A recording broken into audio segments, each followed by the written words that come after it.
Assalamualaikum warahmatullahi wabarakatuh. Halo sahabat Mizan Story dimanapun kalian berada. Semoga sehat selalu dan semoga harimu menyenangkan. Kisah ini diambil dari kisah nyata dan kami rangkum sederhana mungkin. Seorang sinden muda berusia 17 tahun, bersuara emas dan penuh bakat, tiba-tiba jadi sorotan se-Jawa Timur, bukan karena prestasinya, tapi karena sebuah cincin dari seorang bupati. Apakah ini cinta terlarang, ataukah hanya penghargaan yang disalahartikan? Saat dunia maya menggila, nama baik dipertaruhkan, dan panggung berubah jadi medan luka, Niken Salindri harus memilih, diam dan tenggelam, atau bersuara dan melawan. Sebelum kita lanjut, mari kita bersama-sama mengucapkan sholawat kepada Nabi Muhammad, sebagai bentuk kecintaan kita kepada beliau. Allahumma sholli ala Muhammad wa ala alihi wa sahbihi ajmain. Semoga dengan sholawat ini, kita mendapatkan berkah dan syafaat dari Rasulullah di dunia dan akhirat. Amin ya robbal alamin. Jangan lupa untuk like, komen, dan subscribe sahabat Mizan Story agar kamu tidak ketinggalan cerita-cerita inspiratif lainnya. Beginilah kisahnya. Sejak kecil, suara Niken telah mencuri perhatian warga desa. Di usia 9 tahun, Niken mulai mengiringi pertunjukan wayang keliling, hanya dengan upah nasi bungkus dan transport pulang. Tak pernah terbersit keluhan dari bibir mungilnya, karena bagi Niken, panggung adalah rumah keduanya, dan karawitan adalah bahasa jiwanya. Di sekolah, Niken bukanlah siswi populer.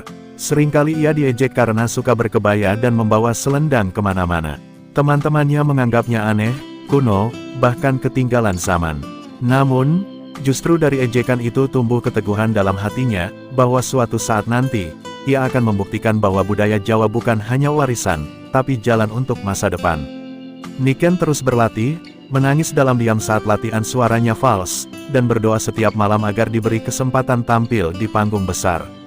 Kesempatan itu datang ketika ia mengikuti lomba sinden muda tingkat provinsi.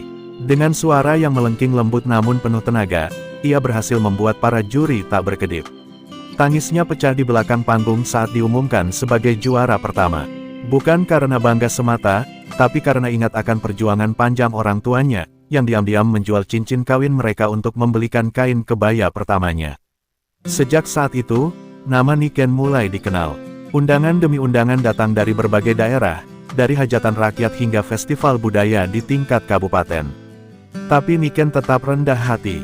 Ia selalu mencium tangan orang tuanya sebelum naik panggung, dan tak pernah meminta bayaran lebih dari yang ditawarkan. Ia tahu, bakatnya adalah titipan, dan panggung hanyalah sarana untuk membawa manfaat. Namun, siapa yang menyangka, di tengah langkahnya menapak satu persatu anak tangga mimpi itu, takdir sedang menyiapkan kejutan besar. Sebuah undangan misterius datang dari Kabupaten Tuban, langsung dari kantor bupati. Tak banyak informasi yang diberikan, hanya tertulis, kami mohon kehadiran Mbak Niken Salindri untuk tampil di acara Gema Budaya Tuban. Kehadiran Anda adalah kehormatan bagi kami. Dan dari sinilah, segalanya dimulai. Sebuah pertemuan yang tak direncanakan. Sebuah pemberian yang menimbulkan tanya. Dan sebuah nama, Mas Lindra, Bupati Tuban, yang kelak akan mengubah arah hidup Niken Salindri, baik di atas panggung maupun di luar cahaya sorot lampu. Angin sore berhembus lembut di beranda rumah Niken. Ia sedang duduk di kursi kayu tua peninggalan kakeknya, ketika ibunya datang membawa amplop coklat berstempel resmi. Wajah sang ibu tampak gugup namun penuh harap. Dengan hati-hati, Niken membuka surat itu. Matanya membesar saat membaca nama pengirimnya, pemerintah Kabupaten Tuban. Apa benar ini? Bisik Niken, hampir tak percaya. Ia membacanya ulang, memastikan setiap kata. Ini bukan undangan biasa. Ia diundang secara pribadi untuk tampil di acara Puncak Gema Budaya Tuban, sebuah agenda budaya prestisius yang hanya menampilkan seniman terpilih. Hati Niken berkecamuk. Ia merasa tak pantas berdiri sejajar dengan sinden-sinden kawakan yang biasanya menghiasi panggung semacam itu. Tapi ibunya menggenggam tangannya, "Nak, mungkin ini bukan hanya undangan, ini adalah jawaban dari semua doa dan jerih payahmu." Malam itu, langit Kediri terasa berbeda. Bintang-bintang bersinar seolah ikut menyemangati langkah seorang gadis muda yang membawa harapan banyak orang terhadap budaya yang mulai ditinggalkan zaman. Hari yang dinanti pun tiba. Dengan busana sederhana namun anggun, Niken berangkat ke Tuban didampingi ayahnya. Di dalam mobil sewaan, ia hanya bisa berzikir pelan, menenangkan jantungnya yang berdetak terlalu cepat. Di sepanjang perjalanan, ia teringat masa-masa saat harus naik motor menempuh jalan desa demi sekedar tampil di hajatan. Kini, ia sedang menuju sebuah panggung yang kelak akan menjadi saksi pertemuan takdir. Setibanya di Pendapak Rida Manunggal Tuban, Niken disambut dengan hangat oleh panitia dan para seniman senior. Tapi yang membuatnya benar-benar gugup adalah satu informasi yang baru ia dengar. Acara ini dihadiri langsung oleh Bupati Tuban, Mas Lindra, dan beliau sangat menantikan penampilan Mbak Niken. Jantung Niken seketika berdegup lebih cepat. Nama itu tak asing, tapi ia tak pernah menyangka akan bertemu langsung. Mas Lindra dikenal sebagai pemimpin muda, berwibawa, dan selalu mendukung kesenian lokal. Namun, perhatian khususnya pada Niken menimbulkan rasa penasaran yang belum bisa ia jelaskan. Malam itu, panggung Gema Budaya gemerlap dengan lampu-lampu dan irama gamelan yang sakral. Saat Niken mulai melantunkan tembang pembuka, suasana pun hening. Suaranya melengking lembut, membawa penonton ke dalam dunia penuh makna. Mas Lindra yang duduk di barisan depan tampak terpaku. Senyumnya perlahan muncul, namun tak lepas dari pandangan matanya yang menyorot Niken dalam-dalam. Bukan hanya sebagai seorang seniman, tapi seolah ia melihat sesuatu yang jauh lebih istimewa. Setelah pertunjukan usai, Niken diminta naik ke panggung kembali. Ia mengira akan diberikan sertifikat penghargaan. Namun, yang terjadi sungguh di luar dugaan. Mas Lindra sendiri naik ke atas panggung membawa sebuah kotak beludru hitam. Di hadapan para tamu kehormatan dan ratusan penonton, ia membuka kotak itu, menampakkan sebuah cincin perak berhias batu zamrud. Sebagai bentuk penghargaan dari pemerintah Kabupaten Tuban atas dedikasi Mbak Niken dalam melestarikan budaya Jawa, ucapnya lantang. Suasana pun mendadak hening. Kamera-kamera wartawan menyorot ke arah panggung. Niken tertegun. Ia menerima cincin itu dengan tangan gemetar, tak mampu berkata apa-apa. Air matanya mengalir pelan, bukan karena cinta, tapi karena tak menyangka seorang gadis desa sepertinya bisa dihargai sedemikian rupa. Namun, tanpa mereka sadari, momen itu telah direkam, dan akan segera menjadi viral di jagat maya, memicu tanya, haru, dan tentunya, kontroversi. Malam itu belum benar-benar usai bagi Niken. Setelah seremoni pemberian cincin di atas panggung, ia dipersilakan beristirahat di ruang tamu pendapa.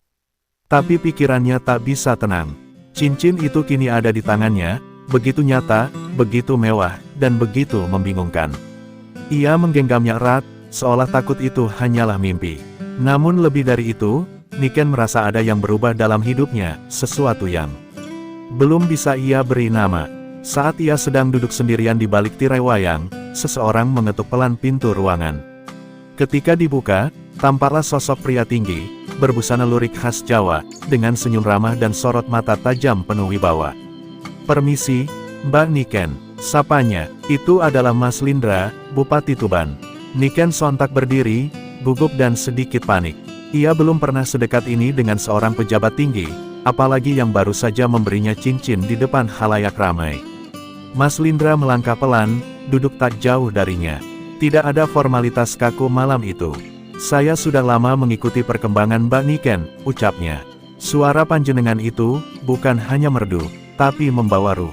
"Saya rasa, budaya Jawa punya masa depan yang cerah selama ada orang seperti jenengan." Niken hanya menunduk, matanya berkaca-kaca. Ia ingin menjawab, tapi tak tahu harus berkata apa. Hatinya berdebar lebih kencang dari biasanya, bukan karena takut, tapi karena tatapan itu, hangat, dalam, dan jujur.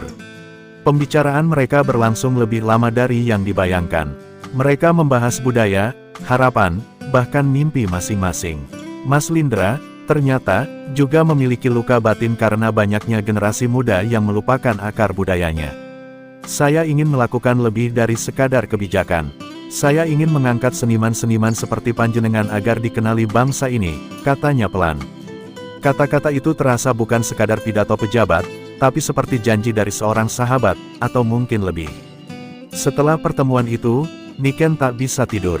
Ia teringat setiap detail, cara Mas Lindra berbicara, nada suaranya, hingga caranya menatap penuh penghargaan. Namun ia juga sadar, dunia sedang memperhatikannya. Dan bukan hanya suara indahnya yang kini disorot, tapi juga kedekatannya dengan seorang tokoh publik. Di luar sana, kamera dan jari jemari netizen mulai bergerak. Tapi di dalam hati Niken, semuanya terasa lebih personal dan membingungkan. Keesokan harinya, berita itu sudah tersebar luas. Foto Mas Lindra memberikan cincin kepada Niken terpampang di berbagai portal berita dan akun gosip. Judul-judul bombastis mulai muncul, Bupati Tuban kepincut sinden cantik Kediri, hadiah atau tanda cinta, bahkan ada yang terang-terangan menyebut Niken sebagai sinden istimewa pilihan Bupati. Niken hanya bisa terdiam melihat semua itu, sementara ponselnya tak henti berdering dengan notifikasi dan pesan dari orang-orang yang dulu bahkan tak peduli padanya. Dan sejak malam itu, kisah Niken Salindri tak lagi hanya tentang panggung dan gamelan, tapi juga tentang pandangan, pemberian, dan teka-teki yang kini menyelimuti hatinya. Apakah ini awal dari cinta, atau ujian bagi sebuah nama baik? Pagi itu, mentari belum tinggi ketika Niken terbangun dengan dada yang berat. Seperti ada beban tak kasat mata yang menempel di pundaknya. Ia baru saja pulang dari Tuban semalam, namun pikirannya masih tertinggal di Pendapa Krida Manunggal. Cincin itu kini disimpan dalam kotak beludru di dalam lemari kecil di kamarnya. Tapi seisi desa sudah lebih dulu tahu. Tetangga-tetangga berdatangan, tak sedikit yang memuji, tapi banyak juga yang mulai membisikkan hal-hal tak nyaman di belakang punggungnya. Iki cincin penghargaan, tak? Atau, ana maksude, iya, bisik seorang tetangga pada ibunya. Kalimat-kalimat seperti itu, meski pelan, terdengar jelas di telinga Niken. Ia hanya bisa tersenyum pahit. Ia tahu, perhatian publik adalah harga yang harus dibayar atas popularitas. Tapi ia tak pernah siap untuk dihujani prasangka hanya karena sebuah hadiah yang tak ia minta, dari seseorang yang kini namanya begitu sering melekat dengan dirinya. Media sosial makin menggila. Foto dirinya dengan Mas Lindra tersebar di mana-mana, dihiasi judul-judul yang membuat jantungnya berdebar. Ada yang mengaguminya, tapi lebih banyak yang menyudutkan. Tak sedikit yang menyebut dirinya, perempuan muda yang ambisius mencari perhatian pejabat. Itu bukan hanya menyakitkan, itu merusak. Ia ingin berteriak bahwa semua itu tidak benar, tapi siapa yang akan mendengar suara sinden di tengah hingar-bingar gosip dunia maya? Dalam diamnya, Mas Lindra mengirim pesan pribadi melalui nomor kontak panitia. Pesannya singkat namun dalam, tetap kuat, Mbak Niken. Saya tahu ini tak mudah. Tapi saya tidak menyesali keputusan saya memberi penghargaan itu. Panjenengan pantas menerimanya. Niken membaca pesan itu berulang kali. Hangat, tapi juga membingungkan. Apakah itu sekadar dukungan moral, atau isyarat dari sesuatu yang lebih? Beberapa hari kemudian, wartawan mulai berdatangan ke rumahnya. Mereka mengetuk pintu, mengintip dari pagar, bahkan ada yang mencoba menyamar menjadi pembeli nasi pecel ibunya. Ibunya hanya bisa menangis dalam hati. Gusti, anakku hanya ingin nyinden, kenapa harus diguncang sedemikian rupa? Batinnya, Niken tahu, ia harus bersikap. Tapi setiap kata yang ia ucapkan bisa jadi bumerang. Maka ia memilih diam. Diam yang menyakitkan, namun dirasa lebih aman daripada salah bicara. Namun tak semuanya gelap. Di tengah badai, datang surat dari Kementerian Pendidikan dan Kebudayaan. Mereka menominasikan Niken sebagai salah satu kandidat Duta Budaya Muda Indonesia. Itu adalah pengakuan tertinggi yang pernah ia terima, jauh lebih besar dari sekadar cincin. Tapi anehnya, kabar baik ini tak seviral kabar soal hadiah tak terduga itu. Di dunia yang haus sensasi, kebenaran seringkali hanya menjadi catatan kaki. Dan Niken pun mulai belajar, bahwa panggung kehidupan jauh lebih kejam daripada panggung pentas. Bahwa di balik gamelan yang indah, ada suara gaduh yang tak bisa dikendalikan. Tapi ia juga tahu, ia tak boleh berhenti. Karena suara yang ia miliki bukan hanya untuk menghibur, tapi untuk memperjuangkan warisan budaya dan membuktikan bahwa perempuan muda pun bisa berdiri, tanpa perlu bergantung pada sorotan semu. Hari-hari berlalu, namun badai tak kunjung reda. Niken mulai kehilangan rasa tenang. Di balik suara sindennya yang tetap nyaring di atas panggung, hatinya seakan retak perlahan. Ia kini hidup dalam dua dunia, dunia panggung yang penuh tepuk tangan, dan dunia nyata yang penuh cibiran. Di media sosial, namanya masih menjadi bahan olok-olok. Setiap unggahan yang ia buat, pasti dibanjiri komentar sinis. Sinden rasa selebgram, pura-pura lugu tapi dekat pejabat, dan yang paling menyakitkan, cincin itu bukan sekadar penghargaan, kan? Ibunya mencoba menenangkannya, memeluknya setiap malam, seperti saat ia masih kecil takut petir. Tapi kini, badai yang dihadapi Niken bukan dari langit, melainkan dari hati manusia. Ia mulai ragu apakah harus tetap berada di dunia seni, atau menghilang sejenak dari sorotan. Tapi setiap kali memandang cermin dan melihat kebaya tergantung di sudut kamar, hatinya berbisik, ini bukan saatnya mundur.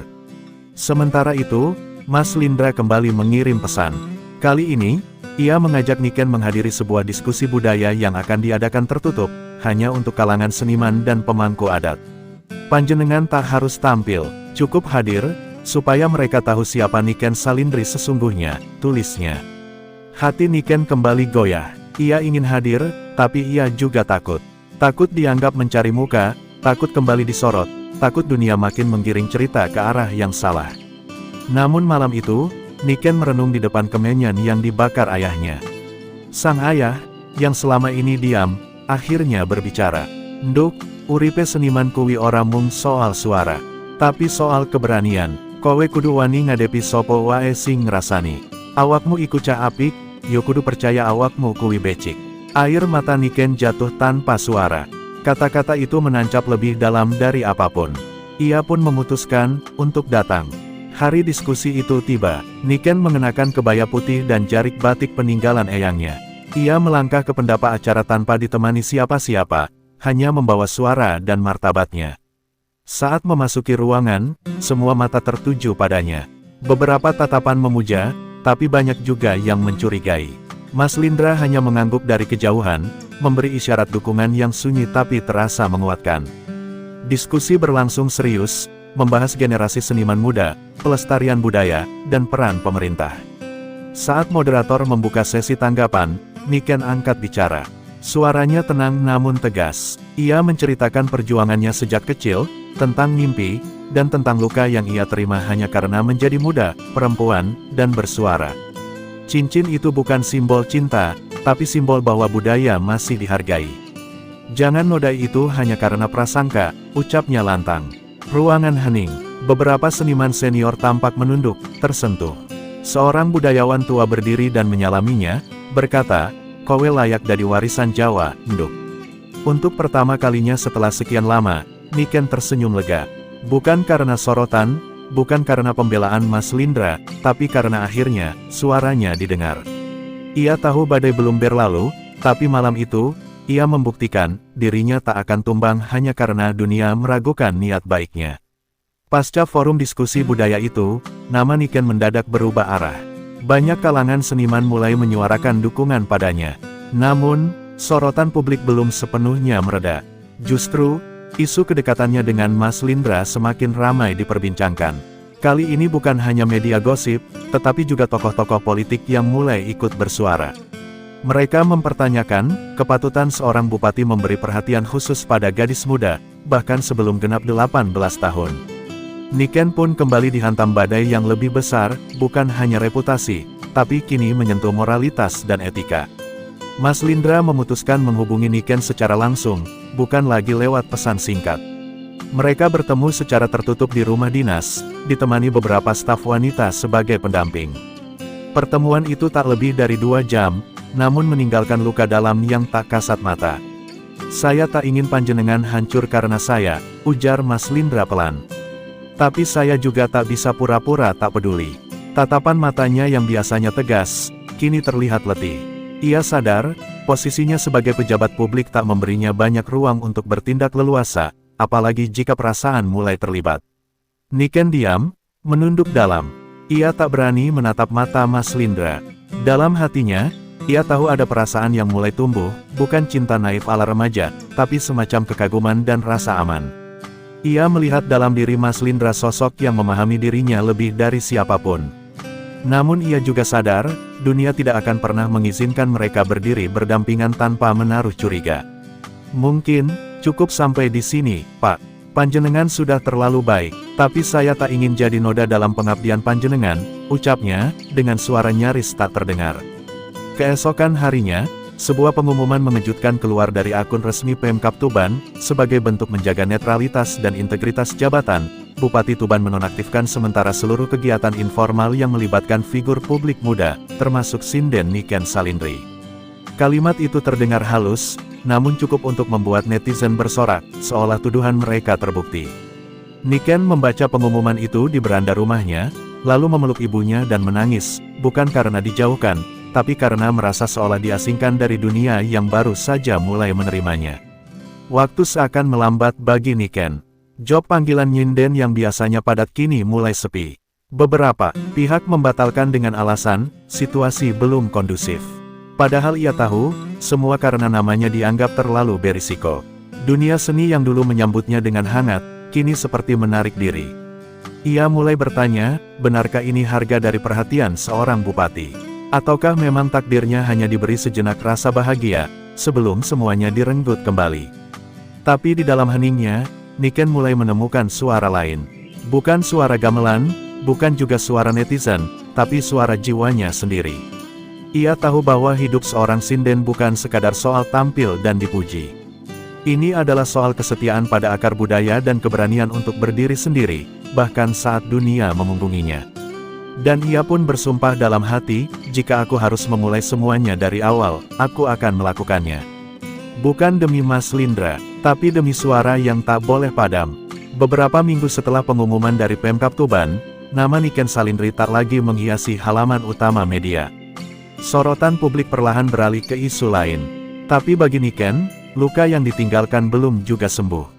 Ia merasa seperti telah dijatuhkan dari panggung megah ke lorong sunyi. Kipas, selendang, dan kebaya yang dulu dikenakannya dengan bangga kini hanya tergantung kaku di kamar. Seperti benda-benda sakral yang kehilangan makna. Ia mulai bertanya, apakah ini akhir dari segalanya? Namun hidup selalu menyimpan jalan yang tak terduga. Suatu sore, seorang kurir datang membawa undangan resmi dari Kedutaan Besar Indonesia di Jepang. Niken diundang untuk tampil sebagai tamu kehormatan dalam Festival Seni Nusantara yang diadakan di Tokyo. Kami percaya suara panjenengan membawa semangat Indonesia sejati, tulis mereka. Undangan itu seperti cahaya kecil di lorong gelap yang nyaris membuatnya putus asa.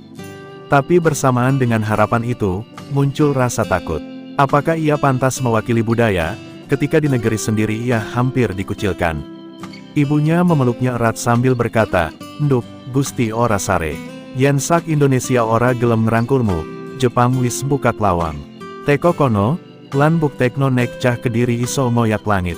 Kata-kata itu menyulut api kecil dalam jiwa Niken.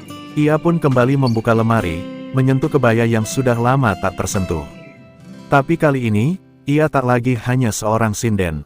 Ia adalah perwakilan bangsa, bukan untuk membuktikan siapa yang salah, tapi untuk menunjukkan bahwa suara hati tak bisa dibungkam oleh prasangka. Sebelum keberangkatan, sebuah pesan tak terduga masuk ke ponselnya.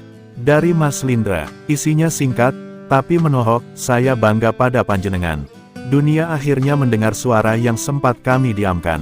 Maaf, dan terima kasih." Niken membaca pesan itu berulang kali, matanya berkaca-kaca. Ia ingin membalas, tapi tak tahu harus menulis apa. Ia tahu, mungkin ini akhir dari kisah mereka, kisah yang tak pernah utuh, tapi membekas selamanya. Perjalanan ke Jepang menjadi babak baru dalam hidup Niken. Di sana, tak ada yang mempermasalahkan usianya, apalagi kisah masa lalunya. Yang mereka lihat hanyalah sinden muda yang membawa roh Jawa dalam setiap alunan suaranya. Saat ia melantunkan tembang Dandanggula di atas panggung Tokyo National Theater, seluruh hadirin terdiam. Suaranya bergema, menyayat, dan menyihir. Ia tak lagi hanya menjadi Niken Salindri dari Kediri, ia menjadi simbol bahwa budaya, jika dirawat dengan cinta dan keberanian, bisa menembus batas dunia. Dan saat tirai ditutup malam itu, Niken berdiri di tengah panggung, mengatupkan kedua tangan di depan dada.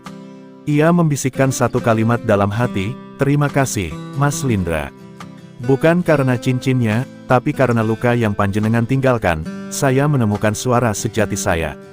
Dan di titik itu, Niken tak lagi membutuhkan pembelaan siapapun, karena dunia kini menyaksikan, bahwa sinden muda ini tak bisa dibungkam oleh siapapun. Setelah penampilannya yang memukau di Tokyo, Niken Salindri kembali ke tanah air bukan sebagai gadis muda yang penuh gosip, melainkan sebagai ikon kebudayaan muda Indonesia.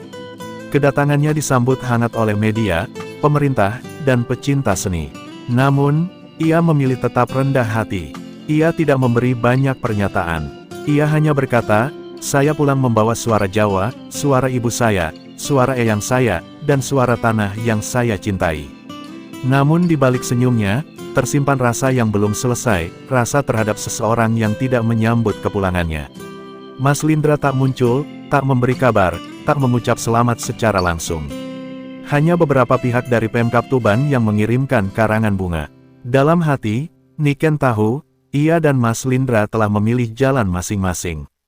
Mereka telah sepakat dalam diam untuk menjaga yang lebih besar, martabat, kehormatan, dan ketenangan. Tak semua rasa harus dimiliki. Ada yang cukup disyukuri karena pernah hadir, walau sebentar. Hari-hari berlalu, Niken kembali aktif di panggung seni. Namun kini ia lebih selektif, lebih bijak, dan lebih kuat. Ia tak lagi mudah roboh oleh hujatan. Ia pernah dijatuhkan bukan karena salah, tapi karena dunia takut pada perempuan muda yang bersinar terlalu cepat. Dan kini, ia bangkit bukan untuk membuktikan, tapi karena ia tak ingin suara warisan leluhur tenggelam oleh zaman yang gaduh. Suatu malam, dalam sebuah acara budaya di Kediri, Niken kembali tampil. Di akhir acara, panitia membawakan satu hadiah kecil untuknya, sebuah kotak kayu berisi selendang lawas dari zaman Mataram. Tapi saat membuka kotak itu, ia menemukan secarik kertas kecil yang tak tercetak oleh panitia. Di sana tertulis tangan yang ia kenal betul, selendang ini milik nenekku. Kini, biarlah suara panjenengan yang menghidupkannya kembali. Tetaplah nyinden, meski dunia kadang memilih diam, L. Air mata Niken tak terbendung. Ia tahu surat itu bukan dari panitia, bukan dari sponsor, bukan dari siapa-siapa, kecuali dari seseorang yang pernah membelikan cincin tanpa janji. Seseorang yang mencintai dalam senyap dan memilih menjaga dari kejauhan. Dan malam itu, untuk pertama kalinya, Niken menyinden sambil menangis, bukan karena sedih, tapi karena jiwanya telah berdamai. Cinta mereka mungkin tak pernah dirayakan. Tapi di antara suara gamelan dan bait-bait tembang, ada kisah yang tak akan pernah punah. Kisah tentang sinden muda yang memilih martabat di atas perasaan. Kisah tentang seorang bupati yang lebih memilih dihujat daripada mencoreng integritas. Dan kisah tentang suara yang, meski nyaris dibungkam, tetap hidup, karena ia lahir dari kejujuran. Dan begitulah Niken Salindri berdiri. Bukan hanya sebagai sinden, tapi sebagai lambang, bahwa perempuan muda bisa kuat, bisa suci, dan bisa menjadi suara yang kekal, bahkan saat dunia mencoba mematikannya. Perjalanan Niken Salindri mengajarkan kita bahwa di balik gemerlap panggung dan sorotan publik, tersimpan perjuangan yang tak terlihat oleh mata. Ketika dunia mencoba membungkam suara muda dan budaya, keberanian untuk tetap berdiri dan bersuara adalah kemenangan sejati. Niken bukan hanya sekadar sinden muda yang diberi cincin, ia adalah simbol keteguhan hati, martabat, dan cinta pada warisan leluhur. Kisahnya mengingatkan kita bahwa suara sejati lahir dari kejujuran dan keberanian menghadapi badai, bukan dari popularitas semu. Semoga kisah ini bisa menginspirasi kita semua untuk terus menjaga budaya, menghargai perjalanan hidup orang lain, dan berani menjadi diri sendiri meski dunia penuh tantangan. Cerita ini adalah karya fiksi yang dibuat untuk hiburan dan inspirasi. Segala tokoh, tempat, dan kejadian dalam cerita ini adalah hasil imajinasi dan tidak bermaksud menyinggung atau menggambarkan orang atau kejadian. Sebenarnya, sampai jumpa di video selanjutnya sahabat Mizan Story. Wassalamualaikum warahmatullahi wabarakatuh.